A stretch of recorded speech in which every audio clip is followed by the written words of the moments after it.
everybody, Melissa from Buckeye Girls Reason Things. Let's make some macaroni and cheese. I'm gonna make it my way. Let's see. Let's go.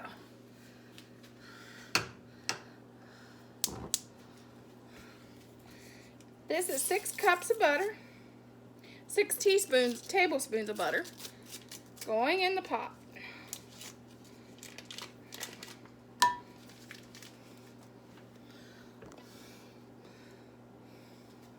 And then I'm going to add a 1/2 cup of onion, 1 bay leaf for flavor, that'll be taken out later, unless you want some fiber, and then you can leave it in. And then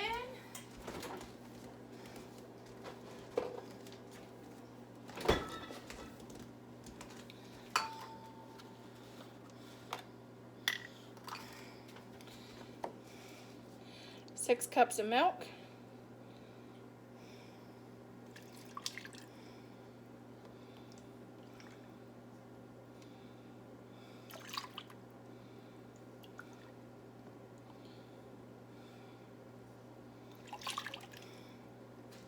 I mean 3 cups of milk, I'm sorry.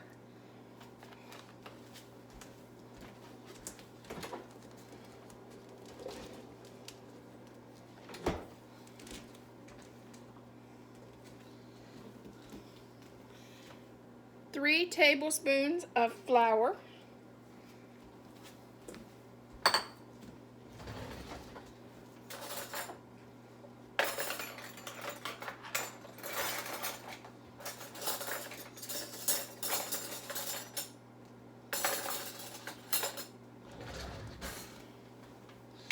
Stir this around.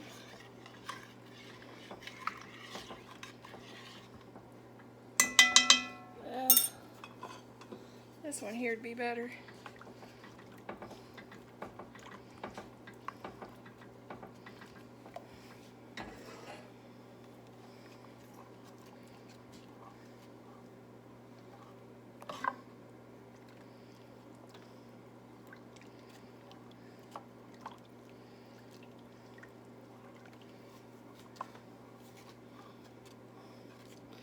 Cook this until the butter melts.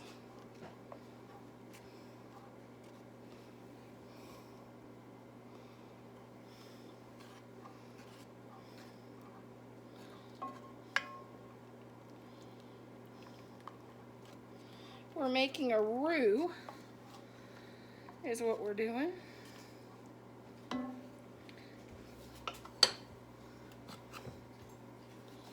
Add a sprinkle of pepper to taste.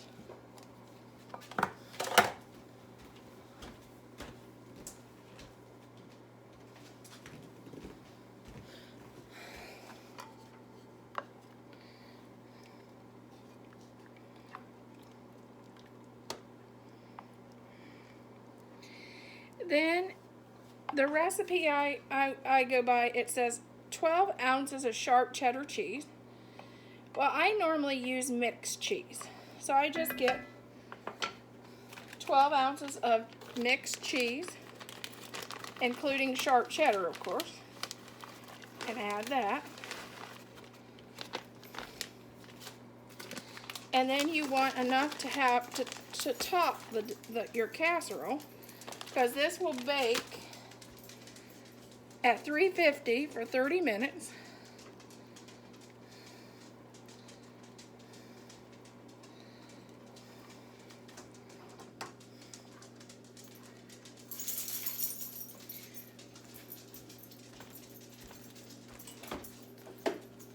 Then you want to get 1 egg.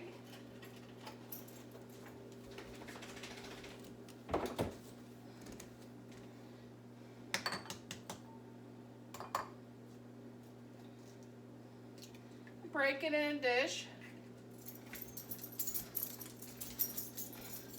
because you don't want to get the shells in your macaroni and cheese. That'd be way too much fiber. And then beat it, then whip it.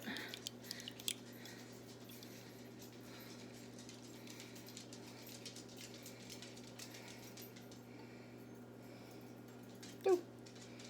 Slowly incorporate this Slowly incorporate this. I'm going to go from this to the whisk. Slowly incorporate this while you mix, because you don't want to cook your egg.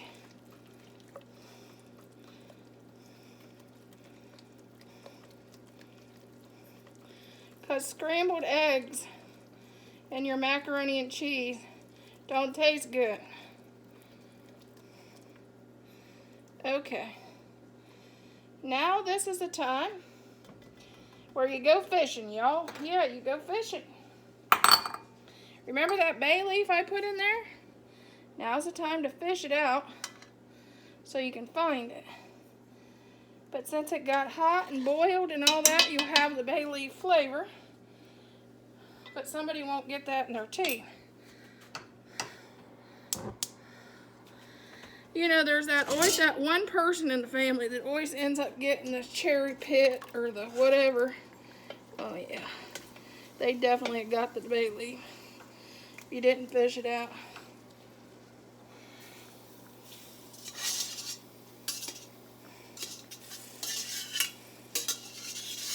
Add in your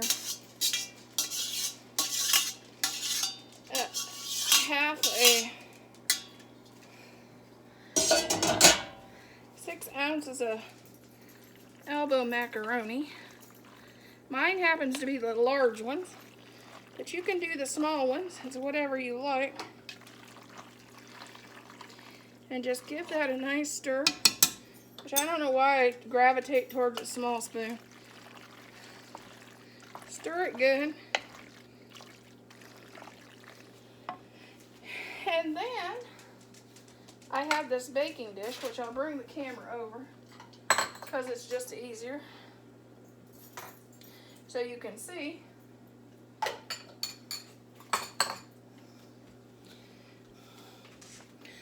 Okay, come over here so you can see.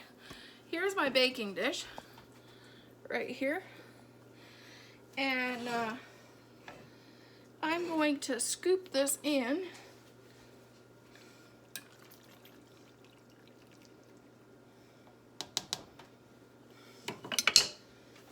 to the baking dish. Oops.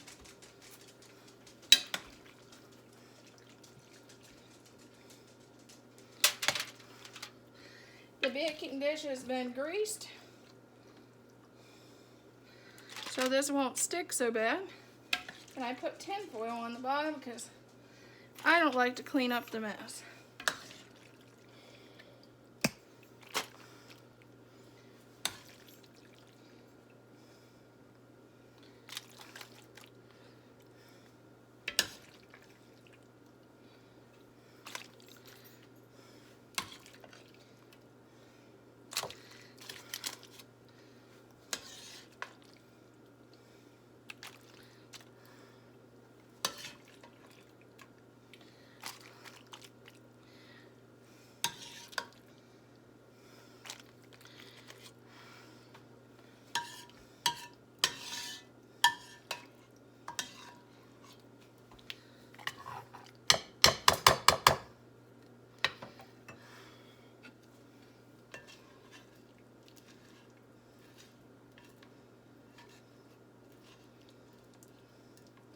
Want to make sure to get all that cheesy goodness from the bottom because, you know, for some reason it likes to stay there in the bottom.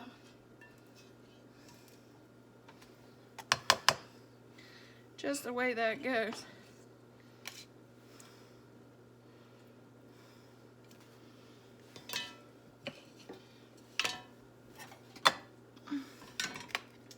Okay. Now let's wash my hands a little bit. Now we have to do the toppings, which is always fun. Oh, I run that baby over. Have to wash that off before it goes in the oven.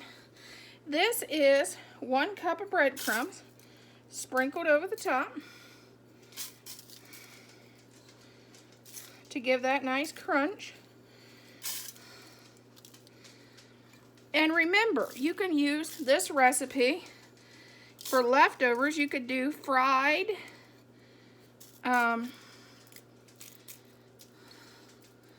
macaroni and cheese. This is where their recipe ended, and something I like to do to mine begins. I get these bacon pieces, and I like to just sprinkle a few as garnish, but it also gives it just another flavor. And make sure you don't put those silicone packs in there. They're not so yummy.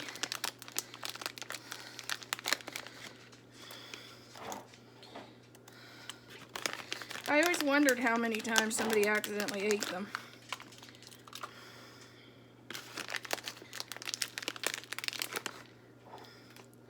Okay, now you throw this in the oven.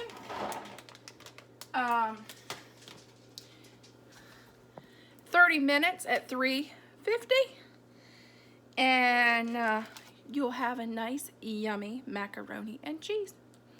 Thank you. Bye.